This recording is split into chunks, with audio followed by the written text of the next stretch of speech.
Hello guys and welcome to my YouTube channel. My name is Anza and today I am going to be showing you how I make my bran banana bread. And today we are going to be using a nutty wheat high bran flour from Snowflake. This is the flour that we are going to be using today, but we are going to mix it with just regular old cake wheat flour because this is very high bran. We are going to compensate for that with just a normal regular flour. So we are going to do a 1-to-1 mixture. So it's 1 cup of the nutty wheat and 1 cup of the cake wheat flour. Like guys, this place is boiling. It's very hot in Venda right now. And of course, for a banana bread, you gotta have bananas, and you're gonna need eggs, sugar, and then some baking powder, and then you're also going to need some bicarbonate of soda.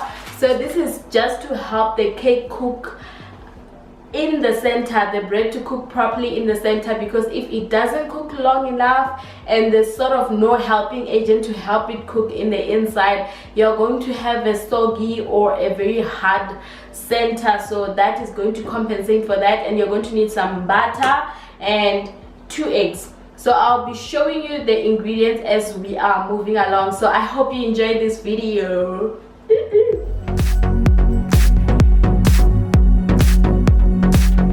To start off, I'm just going to measure out a cup of the bran flour into a bowl.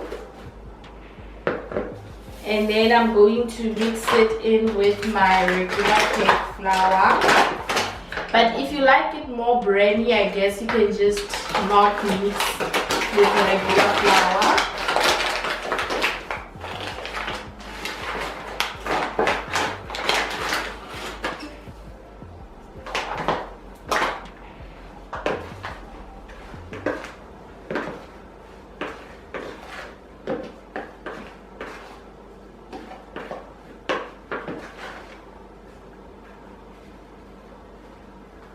So that's that, and then I'm going to add in 2 teaspoons of baking powder.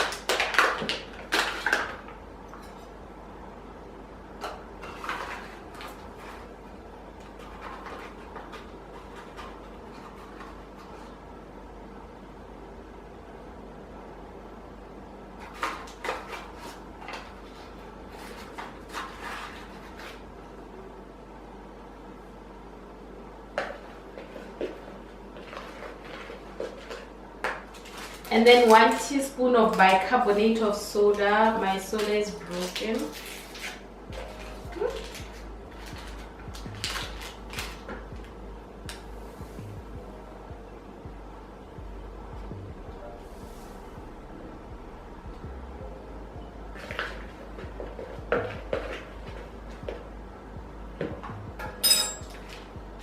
I am going to move the dry ingredients to the side, and then I'm going to bring another bowl. Then we work with our wet ingredients, then add them in, then we are ready to bake. So now I'm going to do my liquids and my banana. So I just have small ripe bananas. I have 4 of them. So your bananas have to be really ripe. If I had a choice, I would have them slightly, like completely black. That's how you get very sweet banana bread. But I'll have to work with these ones. And then I'm just gonna grab a fork and mash them up real quick. Then I'll be back to show you guys. I'm gonna go right ahead and crack 2 eggs into the banana puree.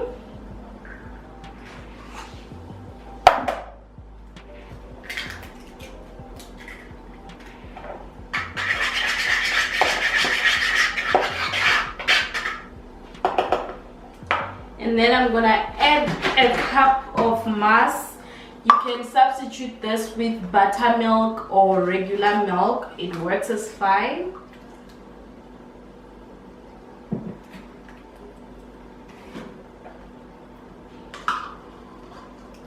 Half a cup of sugar.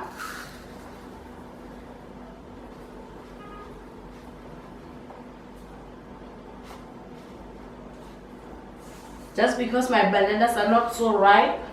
It's gonna help bring that sweetness out. And also a third of a cup of melted butter or margarine. You can substitute this with other oils like coconut oil. So I'm just grabbing a hand mixer and on the lowest speed. Why is this not going on?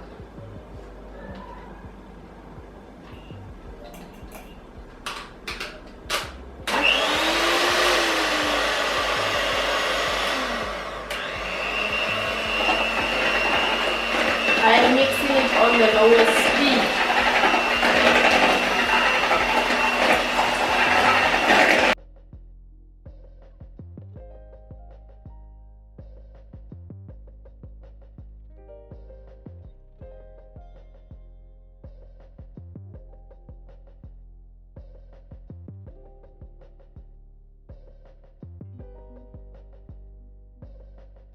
So now that we have our dry ingredients and our wet ingredients, we are ready to incorporate this in to each other, and then we mix very well together.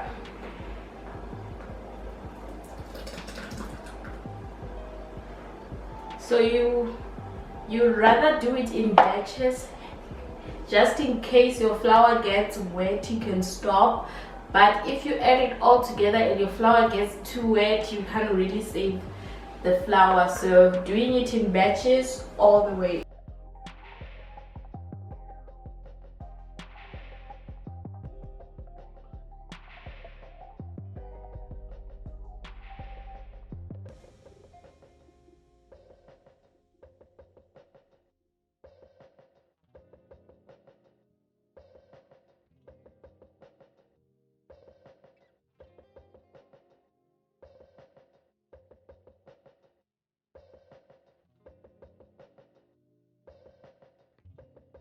Now I am ready to bake. I'll be using this bigger tray.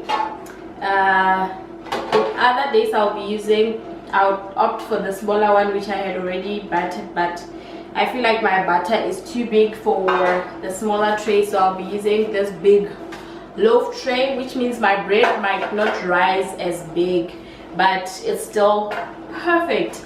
So I am currently preheating my oven at 175 degrees Celsius. It is very important to preheat your oven so that you get a very good rise on your bread, and not to open your oven too often to check, but like maybe at like 20 minutes intervals when it has risen sufficiently. And yeah, it will be ready to bake. I'll be baking it at 180, alternating between 180 and 150 depending. If I see the crust burning on top, I'll just reduce it to a lower heat.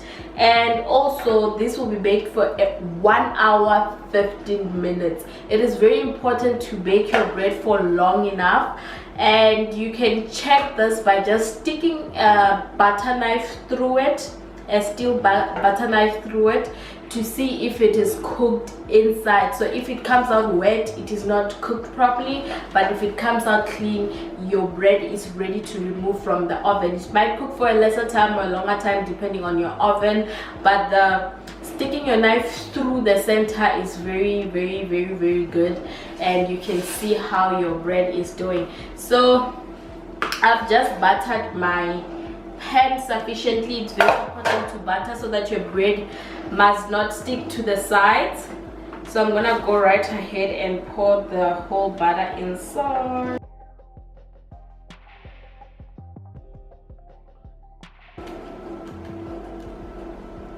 So I'm gonna pop it in the oven and we'll see each other an hour later.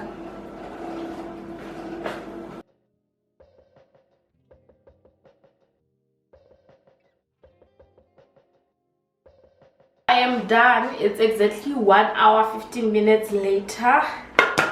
It's still hot, and this is what my bread is looking like. You can see I was poking it a lot to see if it was well done.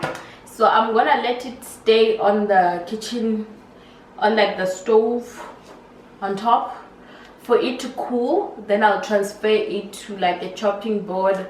Then we cut up the slices and we look at it further and we taste. There it is now. It looks so yum, yum, yum, yum, yum, yum, yum, yum, yum. So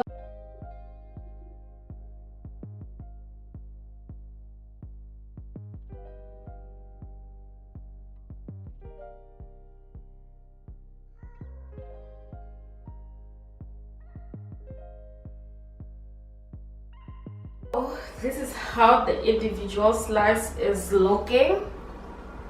Yum, yum, yum, yum, yum, yum, yum, yum, yum. Like the perfect softness, crunch on the outside, and the right amount of bran.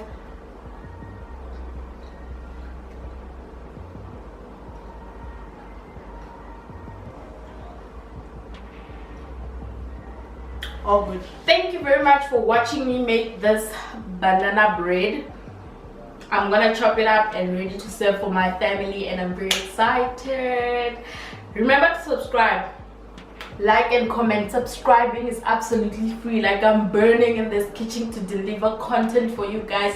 Please show some support and love. Thank you very much for watching.